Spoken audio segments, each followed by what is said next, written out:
from way downtown. It's Miller time. 안녕하세요, 슈팅학입니다. 오늘은 슛에 대한 분석이나 선수 분석이 아닌 제 개인적인 썰이나 풀려고 합니다. 제가 설명드리는 내용의 바탕이 어디에서 왔는지, 어떻게 이 내용들을 알게 되었는지 이야기하려고 합니다. 이 이야기를 하려면 제 고딩 시절로 돌아가야 되는데, 저는 초등학교를 졸업하고 중학교를 입학할 때쯤부터 농구를 시작했습니다. 학창시절부터 농구 하신 분들이면 공감하실 텐데, 농구할 시간만 나면 계속 농구했습니다. 학교 일찍 나와서 아침부터 혼자 농구하기도 하고, 점심시간은 국룰이고 학교 마치고도 하고, 그냥 시간 나면 계속 했습니다. 이렇게 농구하면서 실력이 늘기도 했는데, 계속 하다 보니까 어느 시점에서 실력 향상 속도가 좀 더뎌지기 시작했습니다. 그때부터 실력을 늘리려면 어떻게 해야 하는지 찾기 시작했습니다. 주로 농심에서 슛에 대한 글들을 읽고 적용해보거나, 슈팅학이라는 책이 좋다고 해서 근처 서점 가서 주문하고 도착한 날 빡 집중해가지고 다 읽기도 했습니다. 아직 어릴 때라서 다양하게 맞아 보이는 거는 다 해봤던 것 같습니다. 그런 과정에서 실력 향상도 있었지만 어딘가 모르게 갈증 같은 게 느껴졌습니다. 이런 상황에서 제가 농심 카페에서 한 글을 보게 됐는데, 이 글이 뭐였냐면 조던의 슈팅을 뒤에서 찍은 사진이 올라와 있는 글이었습니다. 댓글에서는 물론 조던을 찬양하는 분위기였고, 저도 그냥 그 사진을 이렇게 보고 있었는데 몇몇 댓글이 눈에 이렇게 들어왔습니다. 조던홍 역시 슈퍼맨 정석이라는 댓글도 있었고, 조던 슈퍼맨 따라하고 싶은데 어떻게 하면 되나요? 같은 댓글도 있었습니다.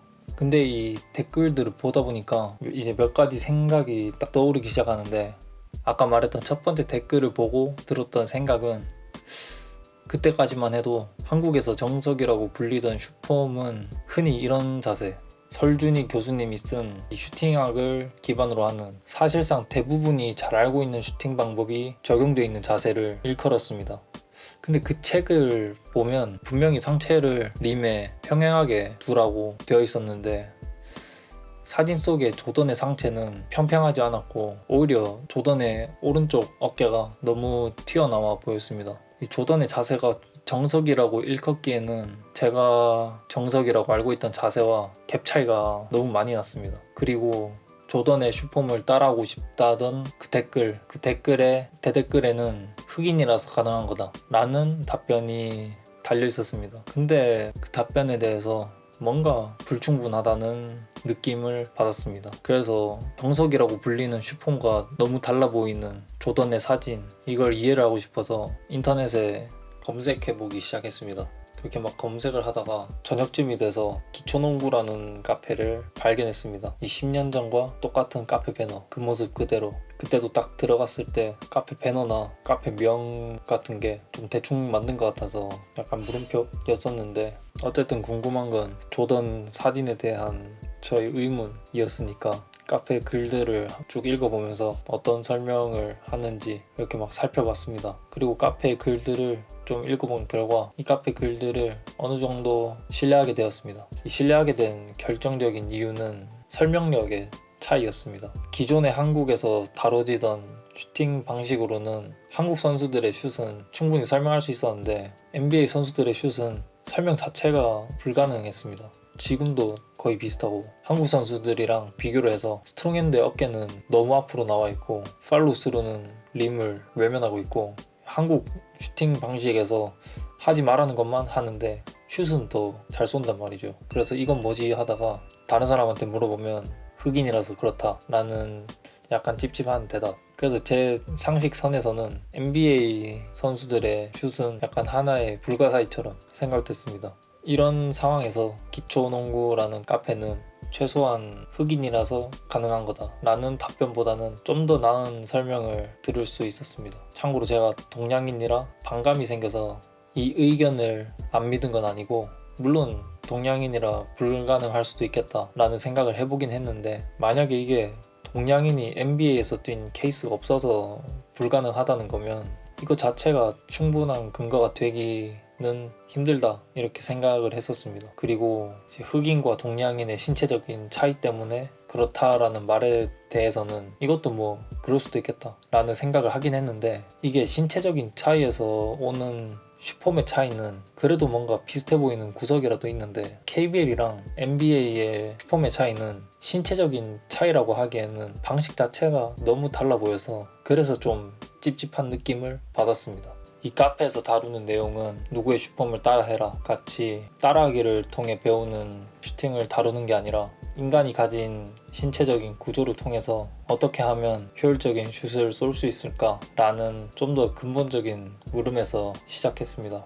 NBA 선수들의 슈팅 방식은 이런 측면에서 신체 구조를 좀 더 자연스럽게 활용하기에 앞에 조던과 같은 모습이 보인다는 설명을 찾을 수 있었습니다.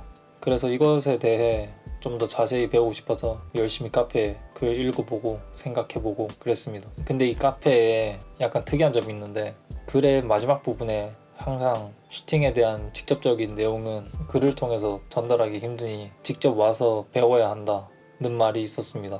저는 궁금한 건 못 참는 성격이라서 갈 수 있는 상황이 되었을 때 직접 찾아가서 배우게 됐습니다. 따로 돈을 들이거나 이렇게 들인 건 없고 가서 배우기만 배우고 이렇게 왔습니다. 그래서 직접 가서 그 내용을 듣고 배워보니까 제 생각에는 충분히 합리적이었고 맞다는 생각이 들어서 이제까지 배우고 배운 내용을 정리해서 이렇게 유튜브에 올리게 되었습니다. 다만 카페에서 배웠던 모든 분들이 저와 같은 전철을 밟은 건 아닙니다. 카페 글만 읽다가 나가신 분이 대다수고 카페 안에서 여기 사이비 카페다 라고 이렇게 이야기하시면서 나간 분도 계시고 운영자님한테 직접 배우러 갔다가 운영자님 슈퍼맥 기겁하고 사라지신 분들도 상당히 많을 것으로 생각됩니다. 오히려 저같이 카페에 남아있는 사람들이 좀 특이한 케이스라고 볼 수 있습니다. 현재 카페 운영은 예전부터 카페의 규모를 키우거나 멤버를 많이 모으려고 만든 카페가 아니라서 굳이 카페에 다른 사람들을 초청하진 않습니다. 그리고 카페에서 다루는 내용에는 방법에 대한 내용이 빠져 있어서 카페 글들만 읽고 슛을 배우겠다 하면 조금 많이 무리가 있습니다. 따라서 카페에 가입하시려는 분들은 직접 배우기 전까지는 글로 익히기가 불가능에 가깝다는 사실과 직접 배워도 핸들링 수준이나 이해하는 정도에 따라서 익히는 게 차이가 날 수 있다는 점을 유념하시고 가입할지 말지 생각해 보셨으면 좋겠습니다. 추가로 가입하실 때 뜨는 질문이 별로 어렵지 않은 질문인데 성실하게 답변하지 않으시면 가입이 안 될 수도 있습니다. 더 자세한 내용은 공지에 카페 가입 시 주의사항을 읽어보시길 바랍니다. 오늘의 영상은 여기까지고 제가 어떤 사고 과정을 거쳤는지 그런 부분에 있어서 궁금하셨던 분들은 부분적인 이야기지만 참고가 되셨으면 하고 다음에 또 뵙겠습니다.